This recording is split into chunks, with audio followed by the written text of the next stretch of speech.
आत्ता आपल्यासोबत जळगावचे प्रतिनिधी सचिन जोशी आहेत. आपण त्यांच्याशी बोलणार आहोत. सर, नेमकी काय ही सगळी घटना आहे?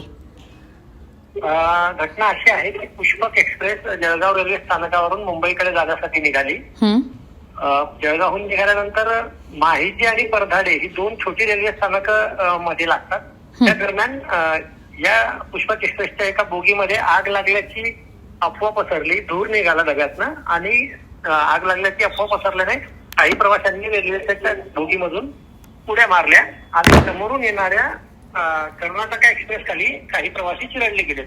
प्राथमिक माहिती अशी आहे की 8 ते 10 जणांचा मृत्यू झालेला आहे जागेवरच आणि 20 जण त्या अपघातात गंभीररीत्या जखमी झालेले आहेत. ही पुष्पक एक्सप्रेस कुठून कुठे जात होती? ही लखनौ कडून मुंबईकडे जाणारी अप ट्रेन होती. जळगाव रेल्वे स्थानकावरून निघून मुंबईकडे जात होती. आणि हे ठिकाण जे आहे अपघाताचं ते साधारण जळगाव पासून किती अंतरावर आहे? जळगाव पासून साधारण 40 ते 50 किलोमीटरच्या अंतरावर आहे. जळगाव आणि पाचोरा ही दोन मुख्य रेल्वे स्थानकाच्या दरम्यान ही घटना घडलेली आहे.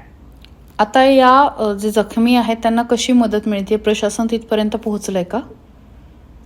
जळगाव सामान्य रुग्णालयातून, पाचोरा ग्रामीण रुग्णालयातून आणि भुसावळच्या रेल्वे हॉस्पिटलमधून वैद्यकीय पथक घटनास्थळी रवाना झालेलं आहे.